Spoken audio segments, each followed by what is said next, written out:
아멘. 새해 첫 주일입니다. 옆에 분 보시면서 한 번 더 인사하겠습니다. 새해 복 많이 받으시고 사랑하고 축복합니다. 새해 복 많이 받으시고 사랑하고 축복합니다. 새해가 되면 여러 가지 일들이 있습니다. 그 중에 제가 어렸을 때 새해가 되면 아버지가 저희 아들들을 데리고 목욕탕에를 갔습니다. 아버지와 함께 목욕탕에 가면 어렸을 때니까 목욕탕이 되게 크지 않습니까? 거기에 이제 냉탕도 있고 또 온탕도 있고 뜨거운 또 열탕이라고 하는 뜨거운 탕도 있습니다. 그 탕에 보면 꼭 이렇게 안내하는 문구가 이렇게 붙어 있는 게 있습니다. 그 중에 뭐 어떻게 사용하라는 것도 있고 거기에 뭐가 붙어 있냐면 수영 금지라는 안내문이 붙어 있기도 합니다. 왜 붙어 있을까요? 저와 같은 어린아이가 이렇게 목욕탕에 와서 그 탕이 수영장인 줄 알고 거기서 물놀이를 하기 때문에 첨벙첨벙 튀면서 수영도 하고 물장구도 치고 그러니까 그거 하지 말라고 붙여놓은 겁니다. 만약에 그 안내문을 무시하고 수영을 하거나 물장구를 치면 어떻게 될까요? 혼나겠죠. 목욕탕을 관리하시는 분이 오셔가지고 뭐라고 합니다. 근데 그 전에 탕 안에 다른 어른들이 계시면 그 탕 안에 있는 분들이 좀 참다가 너무 심하면 못하게 합니다. 뭐라고 하고 혼냅니다. 여기 니네 노는 데 아니라고. 사실 거기에서 내가 물장구를 치건 수영을 하건 제 자유 아니겠습니까? 내가 하고 싶은 대로 하는데 근데 내가 하고 싶은 대로 하는 것 때문에 다른 사람이 피해를 보는 겁니다. 다른 사람이 불편해지는 겁니다. 결국 내 자유가 다른 사람에게는 피해가 될 수도 있고 다른 사람을 불편하게 할 수도 있고 다른 사람을 어렵게 할 수도 있다라는 겁니다. 이게 지금 우리가 보고 있는 로마서에 있는 로마 교회에 나타나는 현상이고 지금 우리가 몸담고 있는 교회에도 얼마든지 일어날 수 있는 일입니다. 로마서를 보면 사실 로마서 8장에 보면 8장은 우리가 죄로부터 율법으로부터 해방되었다, 자유케 되었다라는 것을 강조하고 있습니다. 그리고 예수님도 요한복음 8장 32절에 진리를 알지니 진리가 너희를 자유케 하리라 라고 하면서 자유를 아주 강조하고 있습니다. 신앙에 있어서 자유는 굉장히 중요한 주제이고 우리를 정말 해방시키는 자유롭게 하는 아주 중요하고 좋은 주제입니다. 그래서 우리가 지금 보고 있는 로마서 14장 6절을 보면 6절을 보면 이런 말씀이 있습니다. 나를 중히 여기는 자도 주를 위하여 중히 여기고 먹는 자도 주를 위하여 먹으니 이는 하나님께 감사하며 먹지 않는 자도 주를 위하여 먹지 아니하며 하나님께 감사하느니라. 지금 무슨 얘기냐면 주를 위하여 나를 중히 여기기도 하고 다른 나를 중히 여기기도 하고 주를 위하여 먹을 수도 있고 주를 위하여 먹지 않을 수도 있고 즉 주를 위하여라는 전제가 확실하다면 우리는 모든 날에 모든 먹을 것에 다 자유할 수 있다는 겁니다. 이게 굉장히 중요한 전제입니다. 주를 위하여 이 전제가 확실하다면 그러면 우리는 먹느냐 먹지 않느냐 자유할 수 있습니다. 이날이냐 저날이냐 그것도 자유할 수 있습니다. 심지어 8장에 가보면 죽고 사는 것도 주를 위하면 자유할 수 있다라고까지 이야기해 줍니다. 이 주를 위하여를 이 같은 바울은 다른 서신에는 좀 다른 표현으로 합니다. 감사함으로라는 표현으로 바꿔서 이렇게 이야기합니다. 디모데전서 4장 4절에 보면 한번 같이 읽어보겠습니다. 디모데전서 4장 4절입니다. 시작. 하나님께서 지으신 모든 것이 선함에 여기 보시면 모든 것이 선한데 감사함으로 받으면 버릴 게 하나도 없다. 그러니까 주를 위하고 감사하다면 그 모든 것은 다 선하게 우리가 받을 수 있고 우리가 선하게 누릴 수 있다라는 얘기입니다. 이게 바울의 서신서에서 많이 이야기하는 부분입니다. 그런데 바울의 서신서를 우리가 좀 꼼꼼하게 전체적으로 잘 읽어보면 분명 자유를 강조하는 부분이 아주 많이 나옵니다. 그런데 자유를 강조하는 것으로 끝나지 않습니다. 그 뒤에 이어서 꼭 함께 덧붙여서 나오는 게 있습니다. 그게 뭐냐면 너희의 자유를 스스로 절제하고 제한할 수 있어야만 한다라는 얘기가 함께 덧붙여 나옵니다. 자유를 강조하고 있는데 그 자유를 함부로 써서는 안 되고 그 자유를 스스로 제한할 수 있어야만 한다라는 얘기를 바울이 함께 하고 있습니다. 이게 제가 오늘 이야기하고자 하는 설교의 주제이고 로마서 14장이 전체적으로 말하고 있는 주제입니다. 내게 주어진 자유를 형제를 위해서 스스로 제한하라. 이게 오늘 결론입니다. 왜 그래야만 하는지 오늘 읽었던 본문을 가지고 좀 찬찬히 살펴보겠습니다. 먼저 우리가 읽었던 13절을 보면 앞에 14장 1절에서 했던 말과 비슷하게 반복되고 있습니다. 서로 비판하지 말라. 그리고 형제 앞에 부딪힐 것과 거칠 것을 두지 말라라고 이야기합니다. 이 부딪힐 것과 거칠 것을 다른 세번역 성경에 보면 장애물과 그리고 걸림돌이라고 표현하고 있습니다. 즉 형제 앞에 장애물을 두지 말고 그가 걸려 넘어질 수 있는 걸림돌을 두지 말라라고 이야기합니다. 신앙생활을 하다 보면 시험당할 일이 있습니다. 근데 어떤 경우에 시험당하게 힘드냐면 이 믿음이 좋은 사람들 때문에 시험당하는 일이 또 종종 있습니다. 그럴 때 참 어렵습니다. 근데 그 중에 대표가 누구냐면 목회자 때문에 시험당하는 일 있습니다. 근데 이 목회자 때문에 시험을 당하면 굉장히 회복하는데 어렵습니다. 목회자가 기대하지 않았던 어떤 모습을 보이거나 어떤 부정하거나 부도덕한 모습을 보이면 그것 때문에 시험을 당하고 그건 쉽게 회복되지 않습니다. 시간이 오래 걸립니다. 회복되는데. 이게 어려운 겁니다. 믿음이 좋은 사람들 때문에 그런 일이 또 생깁니다. 그것도 어렵습니다. 그게 사람들 앞에 두고 있는 장애물이고 걸림돌인 겁니다. 그러지 말라는 겁니다. 주의하라고 이야기하는 거죠. 바울은 이 걸림돌과 장애물에 대해서 14장에서 앞부분에 두 가지를 이야기합니다. 날에 대해서 절기 문제 그리고 음식 문제로 이야기했습니다. 그리고 오늘 우리가 읽었던 13절부터 23절까지는 그 중에 음식 문제 하나에 포커스를 맞춰서 좀 더 집중해서 설명해 주고 있습니다. 자, 14절을 한번 보십시오. 우리가 읽었던 본문 14절에 이렇게 되어 있습니다. 내가 주 예수 안에서 알고 확신하노니 무엇이든지 스스로 속된 것이 없으되 다만 속되게 여기는 그 사람에게는 속되니라. 이 성경에 속되다라는 단어가 구약에도 나오고 신약에도 나오고 종종 나오는데 좀 의미가 좀 다르게 나옵니다. 속되다라는 말은 그냥 정하다라는 의미, 거룩하지 않고 그냥 평범하고 정하다라는 의미를 속되다, 거룩하지 않다라는 의미로 속되다고 쓸 때가 있습니다. 또 다르게 이 속되다는 말은 정하지 않고 부정하다라는 의미로 속되다라고 쓸 때가 있습니다. 오늘 이 14절은 후자입니다. 후자. 그래서 여기는 부정하다라는 의미로 쓴 속된 것입니다. 그래서 무엇이든지 스스로 부정한 것은 없으되 다만 부정하게 여기는 그 사람에게는 부정한 것이다. 이렇게 오늘 본문을 읽으면 됩니다. 근데 성경에 보면 기본적으로 이 구약에서 이야기해주는 하나님의 창조에서 세상은 부정한 게 없습니다. 하나님은 천지를 만드실 때 모든 것을 다 정하게 만드셨습니다. 하나님은 만들어 두시고 그것들을 다 보기에 좋았다라고 이야기합니다. 다 하나님 보기에 좋은 것으로, 정한 것으로, 깨끗한 것으로 만들어 두셨습니다. 신약에서도 마찬가지입니다. 바울도 그리스도 안에 있으면 모든 것이 새로운 피조물이다. 다 그리스도 안에서는 다 정하게 되었다라고 이야기합니다. 그리고 예수님도 그렇게 말씀하십니다. 마가복음 7장 15절에 보면 예수님은 무엇이든지 사람 밖에 있는 것이 사람 안으로 들어오면 그것이 그 사람을 부정하게 더럽게 할 수 없다라고 이야기합니다. 무엇이든지 밖에서 사람에게로 들어가는 것은 능히 사람을 더럽게 하지 못한다. 이렇게 말씀하고 있습니다. 그러니까 만들어 놓은 것, 그리고 밖에 있는 것, 먹는 것들, 이런 것들이 우리를 부정하게 할 수 없다라는 겁니다. 그런데 예외가 있습니다. 예외가. 뭐냐면 아직 이 로마 교회 안에 이방인 그리스도인과 유대인 그리스도인이 있는데 이 유대인 그리스도인은 어려서부터 유대교의 관습에 따라서 유대교의 법에 따라서 그렇게 배워왔고 전통으로 그리고 습관으로 몸에 익혀왔던 것이 있습니다. 그게 먹는 겁니다.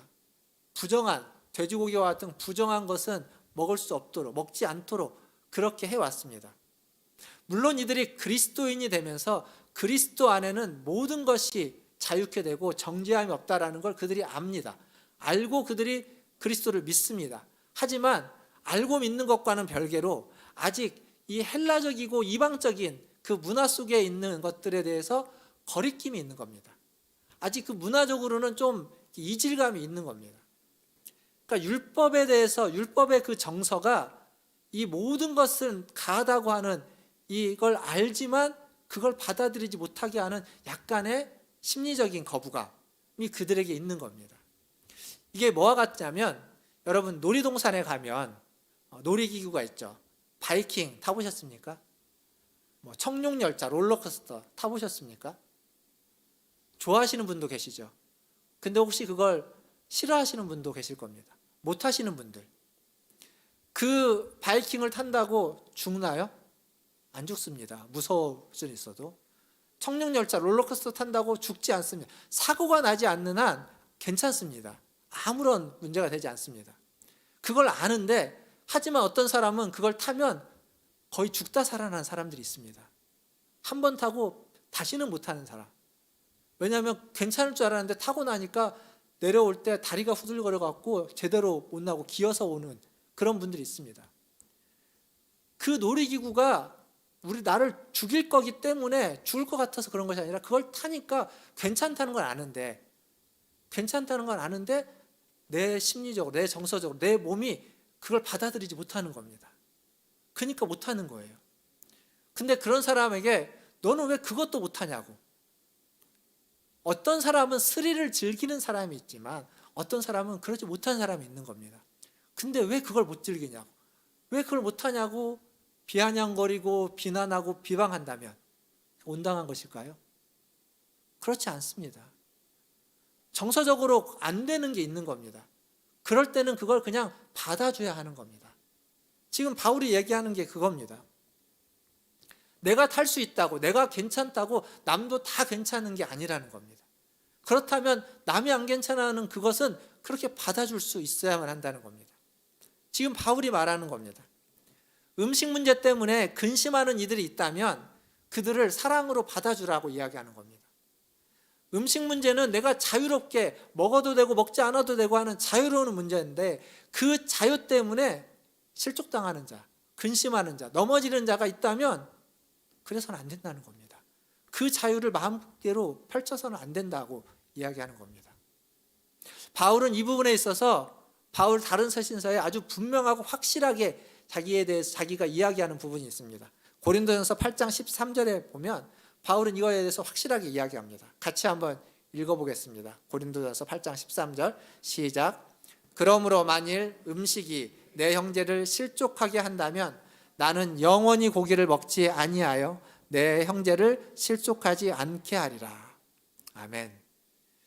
바울은 자유인입니다. 모든 것에 있어서 자유합니다. 해도 되고 하지 않아도 되고 괜찮습니다.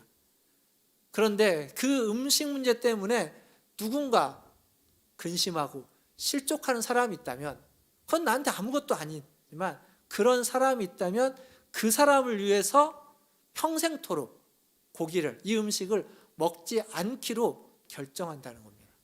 선택한다는 거죠. 이게 바울의 선언이고 바울의 신앙이고 바울의 사랑입니다. 음식, 먹어도 되고 먹지 않아도 되는 것, 어찌 보면 하찮은 겁니다. 그러나 그 하찮은 음식 때문에 그리스도께서 대신 죽어서 사신, 건져내신 내 형제가 실족하거나 시험을 당하거나 근심을 하고 있다면, 하찮은 것 때문에 그 귀하고 귀한 형제가 넘어진다면 하찮은 것을 버려야 되겠죠. 이걸 하지 않아야 되는 겁니다. 왜? 이게 귀하기 때문에. 내 형제가 훨씬 더 가치 있고 귀하기 때문에 그렇습니다. 음식이 중요합니까? 형제가 중요합니까? 우문이죠. 어리석은 질문입니다. 음식이 중요할까요? 하나님이 중요할까요? 어리석은 질문입니다. 오늘 말씀 우리가 읽었던 본문의 20절에 가보면 음식으로 말미암아 하나님의 사업을 무너지게 하지 말라, 하나님의 일을 망가뜨리지 말라. 하찮은 음식 때문에 하나님의 일이 망가질 수 있다는 겁니다. 무너질 수 있다는 겁니다. 그러지 말라라고 이야기하는 겁니다. 우리가 이걸 다 압니다. 이게 왜 제가 어리석은 질문이라고 했냐면, 음식보다 사람이 중요하고 음식보다 하나님의 일이 중요하다는 걸 우리가 너무도 잘 압니다. 그런데 잘 알고 있기는 하는데 때로는 모르는 사람처럼 우리가 말하고 행동할 때가 있다는 겁니다. 때로는 형제보다 음식이 더 중요한 것처럼 형제보다 음식이 더 중요한 것처럼 행동할 때가 있는 겁니다. 음식보다 형제가 더 중요하다는 걸 알고 있으면서도. 그래서 내 형제가 실족하거나 근심하거나 넘어지는 것에 아랑곳하지 않고 내가 좋아하고 내가 옳다고 생각하고 내가 바르다고 생각하는 걸 주장하고 고집피우고 끝까지 가는 경우가 우리에게 있습니다. 우리가 살아가면서 인간관계 속에서 그러한 일들이 생깁니다. 사람이 중요한데 사람보다 내가 옳다고 생각하는 게 더 중요한 것처럼 생각할 때가 있다는 겁니다. 기억해야 할 것 이겁니다. 음식보다 그 어떤 옳다라는 주장보다 사람이, 형제가 훨씬 더 중요합니다. 그 형제는, 그 사람은 그리스도께서 대신 죽으셔서 건져내신, 살려내신 우리의 형제이고 우리의 지체이고 우리의 이웃입니다. 사랑하는 성도 여러분, 음식은 하찮은 겁니다. 비본질적인 겁니다. 그 비본질적인 것으로 말미암아서 그리스도가 사랑하는, 그리스도가 건져낸 형제를 망하게 해서는 안 됩니다. 넘어뜨려서는 안 된다는 겁니다.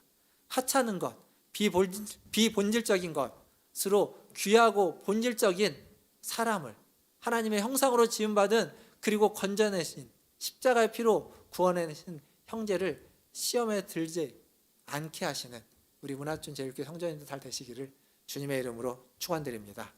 이게 자유와 절제의 관계입니다. 이 자유와 이 절제가 우리에게는 꼭 필요합니다. 그런데 이 자유와 절제가 지향하는 바는 뭘까요? 왜 우리에게 주어진 자유를 그냥 내 마음대로 쓰지 않고 절제해야만 하는 걸까요? 무엇을 위해서? 그 목표가 무엇입니까? 오늘 말씀에 보면 그것은 바로 하나님의 나라라고 이야기합니다. 17절과 18절을 한번 같이 보겠습니다.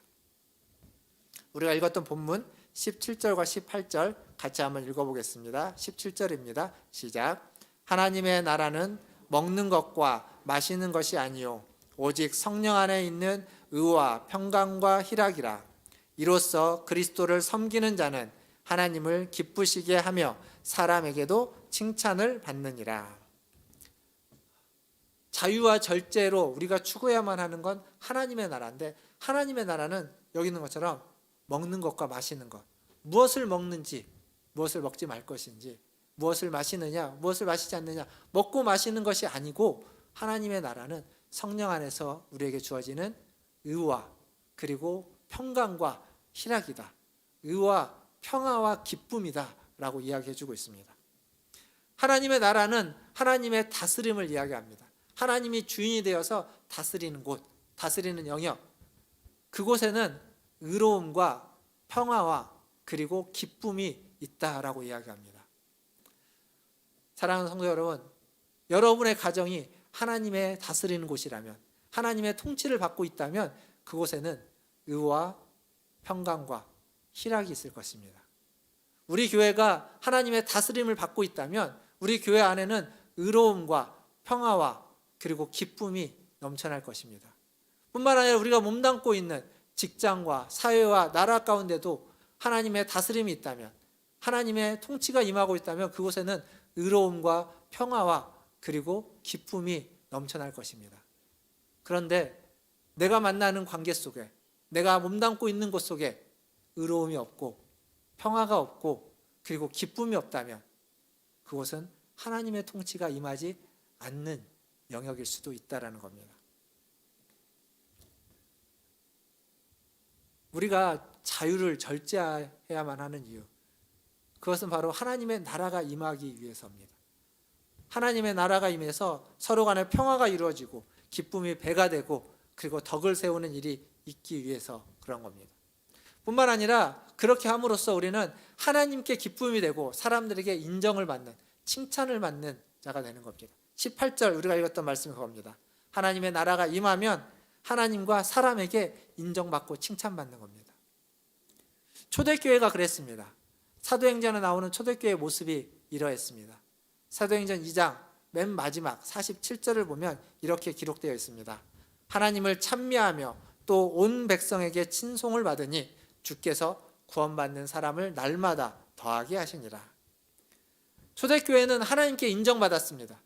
뿐만 아니라 온 백성에게도 칭찬받고 칭송받고 인정받았습니다. 그래서 구원받는 사람의 수가 더해졌다라는 겁니다. 지금 전도의 문이 막혀 있고 사람들이 잘 전도되지 않는 이유가 있다면 우리가 하나님께는 칭찬받고 있는지 모르겠지만 사람에게는 인정받고 있지 않기 때문에 그렇습니다. 우리의 말이, 우리의 전도가 믿고 받아들이고 따라갈 만한 것이 못 되고 있다는 겁니다. 전도의 문이 막힌 것은 이 균형이 잡혀져 있지 않기 때문에 하나님께는 우리가 칭찬받을지 모르겠습니다. 이것도 아닐 수 있거든요. 이것도 아닐 수 있기 때문에 내가 모른다고 한 건데 사람에게는 인정받고 있지 못하기 때문에 안 되는 겁니다. 이 두 가지가 우리 가운데 이루어질 때 그때 전도의 문은 열릴 것이고 그리고 하나님의 나라가 임하게 되는 것이고 하나님의 나라가 우리를 다스리게 되는 겁니다. 사랑하는 성도 여러분, 우리의 신앙의 목표, 우리의 자유의 목표는 무엇이냐 하면 하나님의 나라를 이루는 것, 하나님의 공동체, 그리스도의 몸된 교회를 건강하게 세우는 것, 이것입니다. 모든 것이 가하지만 모든 것이 다 허락되어져 있지만 이웃을 위해서, 형제를 위해서, 다른 사람을 위해서 그것을 다 누리지 않고 절제하고 제한하는 것, 나의 자유를 제한하는 것, 그것이 바로 하나님의 나라를 이루어가는 길이고 그리고 그리스도의 몸된 교회를 세우는 것이고 하나님께 사람들에게 인정받고 칭찬받는 일이 되는 겁니다. 이 정신을 회복할 때에 하나님의 교회가 하나님의 교회다워지고 하나님의 나라가 임하게 될 것이고 그리고 하나님의 뜻이 이루어질 것입니다. 우리 문화천재일교회 모든 성도들이 이 정신을 회복하기를 바라겠고 또한 우리 교회가 이 정신을 회복해서 하나님에게 그리고 이웃들에게 사람들에게 인정받고 칭찬받는 교회와 성도들 다 되시기를 주님의 이름으로 축원드립니다. 말씀을 맺겠습니다. 전라도 여자와 경상도 남자가 결혼을 했습니다. 결혼한 지 얼마 안 됐는데 이 아내가 감자를 삶아왔습니다. 감자를 삶아오고 옆에다가 소금을 가지고 왔습니다. 남편은 그걸 감자를 집어가지고 소금을 찍어서 먹었습니다. 근데 먹고 보니까 이게 소금이 아닌 겁니다. 설탕인 겁니다. 그래서 이 남자가 아니 감자를 먹는데 왜 설탕을 갖고 그냥 소금 갖고 오라고. 그러니까 이 아내가 그냥 소금을 갖다 주면 되는데 무슨 말이냐고. 감자는 설탕에 찍어 먹는 거지 왜 소금에 찍어 먹냐고. 자, 감자는 설탕에 찍어 먹는 걸까요? 소금에 찍어 먹는 걸까요? 예, 뭐 의견이 다를 수 있습니다. 의견이 다를 수 있어요. 근데 이 일이 그냥 거기서 끝난 게 아니라 서로 큰 싸움이 돼가지고 어디까지 가냐면 나는 감자를 설탕에 찍어 먹는 사람하고는 살 수가 없다고. 거기까지 간 겁니다. 그래서 이혼 소송을 하게 된 거예요. 법정에 갔습니다. 재판관 앞에서 왜 이혼 소송을 하게 됐는지 이제 이유를 설명하는 거죠. 나는 감자를 설탕에 찍어 먹는 저 여자하고는 하루도 못 살겠다고. 그러니까 이 아내 되는 여자가 아니 감자를 어떻게 소금에 찍어 먹냐고. 저 사람 미친 사람이라고. 나도 이 사람 못 살겠다고. 그 얘기를 한참 듣고 있던 재판관이 어이가 없는 겁니다. 황당하죠. 그래서 재판관이 뭐라고 하냐면 아니 감자를 어떻게 설탕이나 소금에 찍어 먹는다고 그렇게 황당한 얘기를 하냐고. 감자는 고추장에 찍어 먹는 거라고. 우리 강원도에서는 감자를 고추장에 찍어 먹는 거라고. 제가 이게 이 얘기가 생각나가지고 예화를 찾아봤습니다. 내용 그대로 있습니다. 예화로. 근데 찾아보다 보니까 덧붙여서 이런 얘기가 나옵니다. 감자를 된장에 찍어 먹는 사람도 있답니다. 감자는 뭐에 찍어 먹어야 될까요? 찍어 먹고 싶은데 찍어 먹으시면 됩니다. 아무 상관이 없습니다. 이래도 되고 저래도 되는 문제인데 그것 때문에 사랑하는 사람과 헤어지고 사랑하는 사람과 싸우고 결과는 이게 말이 안 되는 겁니다. 근데 인간관계 속에서는 이런 일들이 비일비재하게 일어나고 있다라는 겁니다. 지금 바울이 얘기하는 건 그런 일을 하지 말라는 겁니다. 그런 어리석은 것을 하지 말라는 겁니다. 제가 로마서 14장 설교를 처음 시작할 때 아디아포라라는 되게 어려운 말을 했죠. 회색지대. 그게 지금 이 감자 먹는 문제 같은 겁니다. 해도 되고 안 해도 되는 것. 좋다고 하면 좋고 나쁘다고 하면 나쁘고 이래도 되고 저래도 되는 문제. 근데 우리는 나랑 다른 것을 잘 못 견디기 때문에 다른 것들을 자꾸 바꿔버리려고 하다 보니까 이게 갈등이 되고 싸움이 되는 겁니다. 사랑하는 성도 여러분, 나의 정서, 나의 확신, 나의 습관으로 다른 사람을 바꾸려고 하지 마십시오. 그것보다 그 다른 나의 형제와 나의 지체가 훨씬 더 소중합니다. 그냥 있는 그대로 받아들이면 되는 겁니다.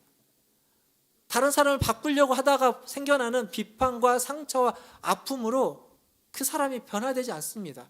그리고 그 공동체가 건강하게 세워질 리가 없습니다. 내가 옳다고 주장하는 것 때문에 상처받고 아파하고 힘들어하면 그 공동체는 아름다운 공동체가 될 방법이 없습니다. 차라리 내가 옳다고 하는 걸 좀 뒤로 미루고 좀 뒤로 빼고 그냥 있는 그대로 그 사람을 용납하고 수용하고 받아줄 때 그 공동체는 하나님이 원하시는 아름다운 공동체가 되고 하나님의 나라가 의로움이 있고 평화가 있고 기쁨이 있는 하나님의 나라가 거기에 임하게 되는 겁니다. 이게 지금 오늘 얘기의 결론입니다. 2022년 새해가 밝았습니다. 새해 첫 주일입니다. 설교자는요, 이럴 때 이번 새해 첫 주일인데 무슨 설교를 해야 될까? 제가 지금 12월 첫째 주, 둘째 주까지 했던 설교에서 지금 이어서 오는 겁니다. 이걸 이어서 해야 될까? 아니면 크리스마스 연말 지났으니까 새해니까 좀 새해다운 뭔가 다른 걸 할까? 이런 고민을 하다가 이 말씀을 봤습니다. 이 말씀을 보고 좀 생각을 하다가 그래, 이걸 해야 되겠다. 왜 그랬냐면 이거 마지막 때문에 그렇습니다. 하나님의 다스림을 받는, 그래서 의로움과 평화와 기쁨이 넘치는 교회, 기쁨이 넘치는 성도들, 더 나아가서 올 초보다 올 연말에는 하나님께 그리고 사람들에게 더 칭찬받고 인정받는 성도와 교회, 그게 우리 문화촌제일교회 성도, 우리 문화촌제일교회 교회가 되면 좋겠다라는 생각이 들었습니다. 우리의 자유로 형제를 망하게 하는 우리가 아니라, 우리 교회가 아니라 우리의 자유를 절제해서 다 할 수 있지만 다 하지 않고, 다 가져갈 수 있지만 가져가지 않고, 말할 수 있지만 말하지 않고, 그것을 절제함으로써 사람을, 형제를, 지체를 세우고 위하고, 그래서 더 아름다운 공동체를 만들어가고, 그런 성도들이 올 초보다 올 연말에는 더 될 수 있기를 주님의 이름으로 축원드립니다. 꼭 기도해야만 합니다. 이게 그냥 되는 게 아닙니다. 송구영신 예배 때 기도 제목을 다 적어서 내신 분들이 있습니다. 송구영신 예배에 못 오셔서 혹시 그런 분들이 있다면 이 시간 기도할 때 한 해의 기도 제목을 가지고 기도하시고, 그 기도가 연초에는 이루어지지 않아도 연말에는 이루어지면서 그 기도를 통해서 하나님께 영광을 돌리고 사람들에게 인정받고 칭찬받을 수 있는, 사람들에게도 유익을 끼치는 기도가 될 수 있기를 위해서 꼭 기도하시고, 그리고 우리의 믿음과 우리의 신앙이 하나님께 인정받을 뿐만 아니라 사람들에게도 인정받아서 우리가 있는 곳 어느 곳이든지 의로움과 그리고 평화와 기쁨이 넘치는 곳이 되게 해달라고 기도하시는 우리 문화촌제일교회 성도님들 다 되시기를 주님의 이름으로 축원드립니다. 기도하겠습니다. 기도하실 때 말씀을 기억하시며 기도하면 좋겠습니다. 제가 마지막에 기도 제목, 한 해의 기도 제목 적어내신 것들 기억하시고, 또 적지 않았다면 이 시간 나는 한 해 동안 무엇을 기도할까 한 가지라도 생각하셔서 그걸 가지고 기도하십시오. 그리고 그 기도의 열매로 하나님께 인정받을 뿐만 아니라 우리의 이웃들에게, 우리의 형제들에게, 우리의 가족에게, 우리의 직장 동료들에게 인정받는 하나님의 자녀가 되게 해달라고 같이 한 목소리로 기도하며 나가겠습니다. 기도하겠습니다.